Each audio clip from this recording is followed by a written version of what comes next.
نحمده ونصلي على رسوله الكريم أما بعد أعوذ بالله من الشيطان الرجيم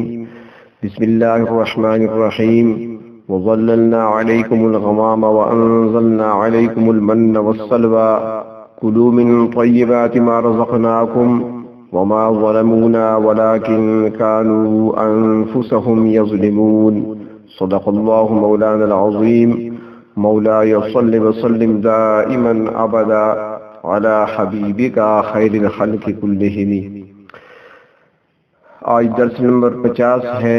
اور سورۃ البقرہ کی آیت نمبر 57۔ اس آیت میں ارشاد فرمایا وَظَلَّلْنَا عَلَيْكُمُ الْغَمَامَ، اور ہم نے تم پر بادلوں کا سایہ کر دیا، وَأَنزَلْنَا عَلَيْكُمُ الْمَنَّ وَالسَّلْوَىٰ، اور ہم نے تمہارے اوپر من اور سلوہ نازل کیا۔ کلوا من طیبات ما رزقناکم، جو کچھ ہم نے تم کو دیا اس میں سے پاکیزہ چیزیں کھاؤ۔ وما ظلمونا ولکن كانوا انفسهم یظلمون، اور انہوں نے ہمارا کوئی نقصان نہیں کیا بلکہ اپنی ہی جانوں کا نقصان کیا کرتے تھے۔ حضرت موسیٰ علیہ السلام بنی اسرائیل کی خواہش پر ہی طور پر اللہ رب العزت کے حکم سے تشریف لے گئے، اور وہاں پر 40 دن اعتکاف کرنے کے بعد اللہ رب العزت نے آپ کو کتاب ہدایت یعنی تورات عطا فرمائی۔ جب حضرت موسیٰ علیہ السلام تورات لے کر اپنی قوم کے پاس آئے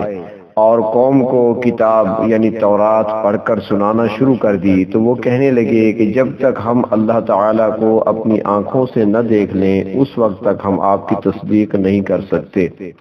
تو چونکہ بہت بڑی گستاخی اور بے ادبی تھی تو اللہ رب العزت نے ان کو سزا دی، اور سزا کے طور پر وہ سارے کے سارے ایک کڑک کے ذریعے سے یا بجلی کے ذریعے سے ہلاک کر دیے گئے۔ وہ 70 کے 70 آدمی وہاں پر ہلاک ہوئے۔ تو پھر حضرت موسیٰ علیہ السلام نے جب درخواست کی اللہ رب العزت کی بارگاہ میں، تو اللہ رب العزت نے حضرت موسیٰ علیہ السلام کی دعا کو شرف قبولیت بخشا، اور ان لوگوں کو یعنی 70 آدمیوں کو موت کے بعد دوبارہ زندگی عطا فرما دی۔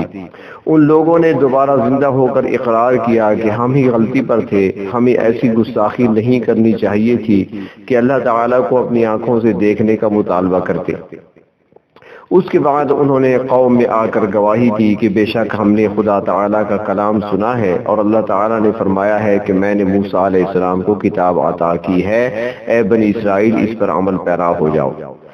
اس کے علاوہ دوسری بات یہ تھی کہ موسیٰ علیہ السلام نے بنی اسرائیل کو یاد دلایا کہ شام و فلسطین تمہارے جد امجد حضرت ابراہیم اور حضرت اسحاق علیہ السلام کی وراثت ہے، یعنی حضرت یوسف علیہ السلام کے زمانے میں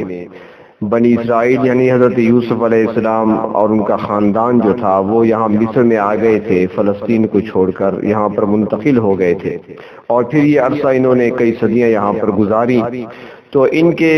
فلسطین سے نکل جانے کے بعد قوم عمالقہ وہاں پر مسلط ہو گئی، اور انہوں نے وہاں پر غاصبانہ قبضہ کر لیا فلسطین اور شام کے اس علاقے پر۔ تو حضرت موسیٰ علیہ السلام نے ان کو یاد دلایا کہ وہ تمہارا اصل وطن ہے، لہذا تم اپنی وراثت کو دوبارہ حاصل کرو، اور اللہ تعالیٰ نے یعقوب علیہ السلام سے وعدہ کیا تھا کہ ان کا ٹھکانہ یہی ہے۔ اب چونکہ اس علاقے پر عمالقہ قوم کا قبضہ ہے تو اب تم ان کے خلاف جہاد کرو، اللہ تبارک و تعالیٰ تمہیں تمہارا وطن واپس دلا دیں گے، وہی وطن جہاں تمہارے آباء و اجداد آباد تھے اور جن کی قبریں بھی وہیں پر ہیں۔ تم تھوڑی سی ہمت کرو، اللہ تعالیٰ فتح عطا فرمائیں گے۔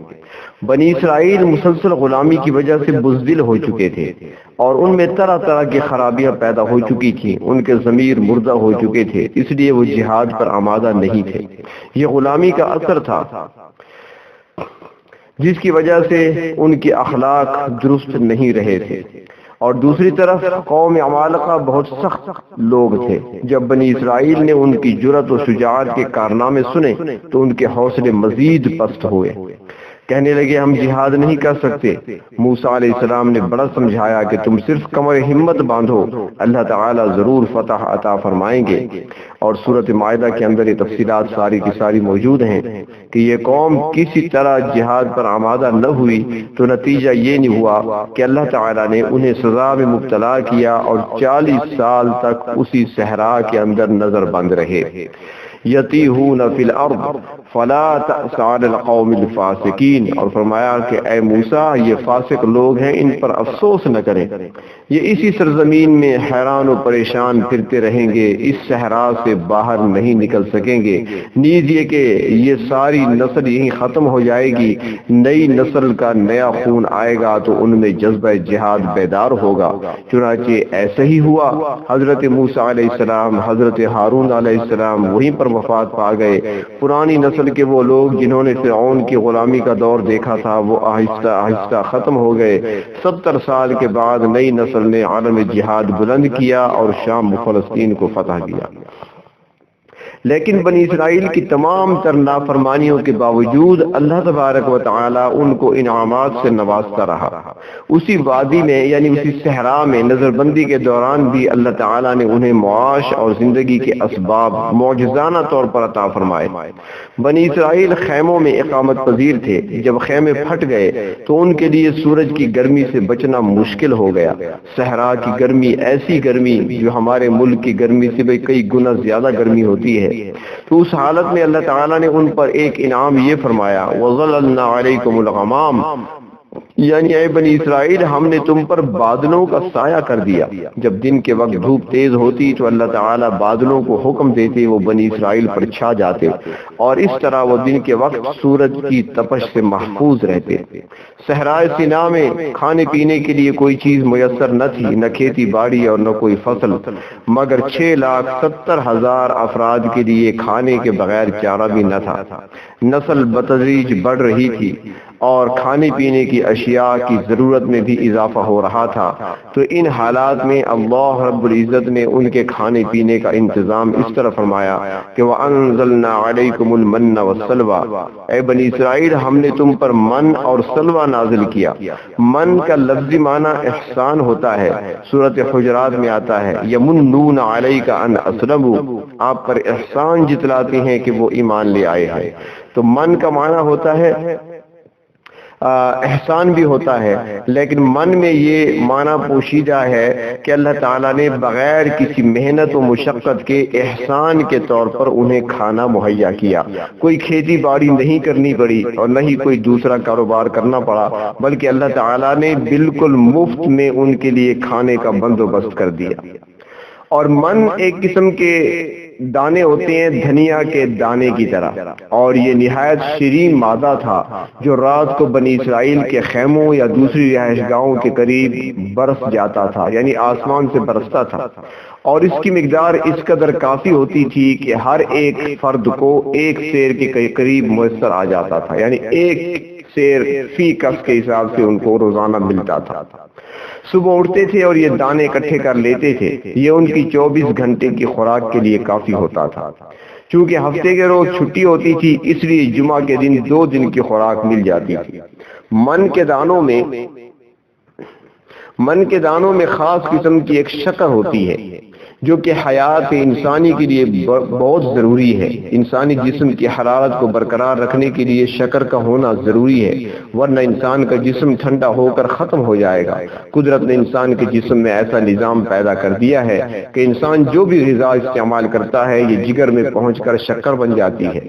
یہ شکر ہر قسم کے اناج اور پھلوں وغیرہ سے حاصل ہوتی ہے۔ اگر ہم یہ اصلی شکر یعنی میٹھا نہ بھی کھائیں تو بھی انسانی جسم خوراک کے دیگر اجزاء سے شکر حاصل کر لیتا ہے۔ گویا انسانی جسم کو گلوکوز کی جو ضرورت ہوتی ہے جو اللہ تعالیٰ اشیاء کھانے پینے کی اشیاء سے جگر میں پیدا کرتے ہیں اور پھر وہ جسم کے باقی حصوں میں تقسیم ہو جاتی ہے۔ اس طرح انسانی جسم کو نشاستہ، پروٹین، لحمیات کی ضرورت ہوتی ہے جو دالوں وغیرہ سے بھی حاصل ہوتے ہیں۔ الغرض بنی اسرائیل کے لیے اللہ تعالیٰ نے من کے دانے مہیا کر کے ان کی یہ ضرورت پوری کر دی۔ ایک حدیث شریف میں آتا ہے، ترمذی شریف کی حدیث ہے، سرکار دو عالم صلی اللہ علیہ وسلم ارشاد فرماتے ہیں کہ عجوہ کھجور کے بارے میں آپ نے ارشاد فرمایا کہ العجوۃ من الجنہ وفیہا شفاء من السم، فرمایا عجوہ جنت کی کھجور ہے اور اس میں اللہ تعالیٰ نے زہر اور سحر کا علاج رکھا ہے۔ اور اسی طرح بخاری شریف جلد اول میں اور مسلم جلد دوم میں حدیث موجود ہے، اللہ کے نبی صلی اللہ علیہ وسلم نے ارشاد فرمایا کہ کھمبیاں یہ برسات کے موسم میں ہوتی ہیں، خضرو قسم کی ہے، خود بخود نکل آتی ہیں، بڑی لذیذ قسم کی سبزی ہے۔ تو آپ نے ارشاد فرمایا کہ کھمبیا یہ من کی ایک قسم ہے اور ان کے پانی میں اللہ تعالیٰ نے آنکھوں کے لیے شفا رکھی ہے۔ یہ چھوٹی چھوٹی ہوتی ہیں، سفید رنگ کی کھمبیاں ہوتی ہیں، خضرو سبزی ہے، بڑی لذیذ چیز ہے، انسانی جسم کے لیے گوشت کا اثر رکھتی ہے، نہ ان کا کوئی بیج ہوتا ہے نہ ان کی کوئی حفاظت کرتا ہے، خود بخود اگتی ہیں اور لوگوں کے کام آتی ہیں۔ جناب رسول اللہ صلی اللہ علیہ وسلم نے ارشاد فرمایا کہ ان کے پانی میں اللہ تعالیٰ نے آنکھوں کے لیے شفا رکھی ہے، یعنی اس کا پانی سرما میں ملا کر لگایا جائے یا ویسے ہی سلائی اس کے پانی میں بھگو کر آنکھوں میں لگائی جائے تو آنکھوں کی کئی بیماریوں کے لیے شفا کا حکم رکھتی ہے۔ فرمایا کہ یہ کھمبیاں یہ من ہی کی ایک قسم ہے، تو اللہ تعالیٰ نے ایک من یعنی دھنیا کے دانوں کی طرح دانے تھے جو اس کو من کہا گیا،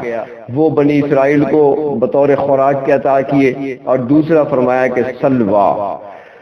تو اس کے بارے میں کہتے ہیں کہ یہ بٹیر کی قسم کا ایک جانور تھا، اور ہر ہفتے ان جانوروں کے غول دریائے شور کی طرف سے اڑ کر آتے تھے اور بنی اسرائیل کے خیموں کے قریب آ کر بیٹھ جاتے تھے، جنہیں وہ آسانی سے پکڑ لیتے تھے، اور انہیں پکڑنے کے لیے دوسرے شکار کی طرح کوئی محنت نہیں کرنی پڑتی تھی، بلکہ یوں ہی ذرا اندھیرا ہوتا تھا بنی اسرائیل ان کو آسانی کے ساتھ اپنی اپنی ضرورت کے مطابق پکڑ لیتے تھے، پھر ان کو ذبح کر کے ان کا گوشت پکاتے اور کباب بناتے تھے۔ اللہ تعالیٰ نے نہایت اعلیٰ درجے کی خوراک مہیا فرمائی تھی۔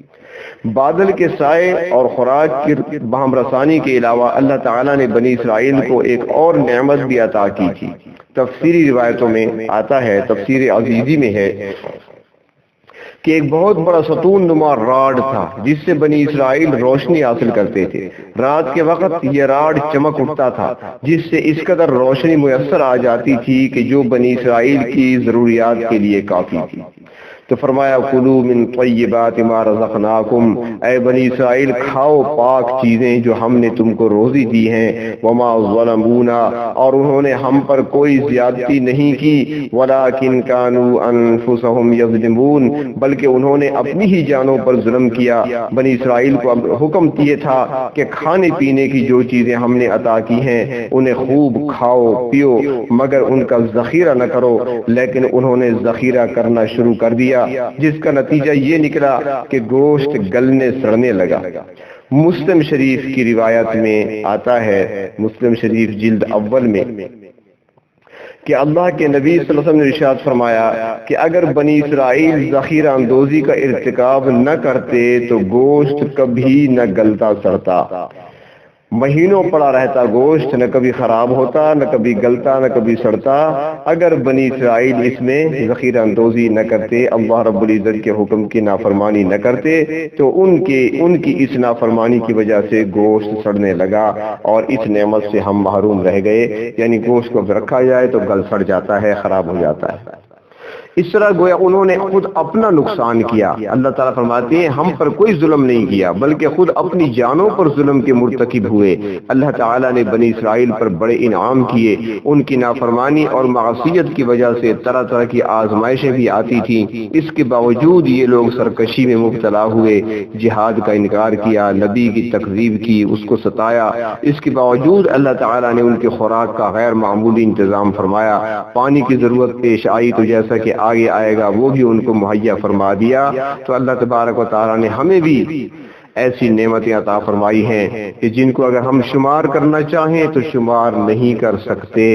اللہ تبارک و تعالیٰ ان نعمتوں کی قدردانی نصیب فرمائے، اور اللہ رب العزت خوش ہوتے ہیں اس بات پر کہ جب بندے اس کی نعمتوں پر اس کا شکر ادا کریں، تو اس لیے اللہ رب العزت ہمیں شکر ادا کرنے والی زبان عطا فرمائے۔ اور اللہ تعالیٰ کا قانون ہے لئن شکرتم لازیدنکم، اگر تم میری نعمتوں پر شکر ادا کرو گے تو میں اور زیادہ دوں گا، نعمتیں بڑھاتا چلا جاؤں گا، اور جب انسان ناشکری کرتا ہے، نعمتوں کی ناقدری کرتا ہے تو اللہ رب العزت اس پر ناراض ہوتے ہیں۔ اللہ تبارک و تعالی اپنی نعمتوں کی قدردانی اور شکر ادا کرنے کی توفیق عطا فرمائے۔ وآخر الدعوانا عن الحمد للہ رب العالمین۔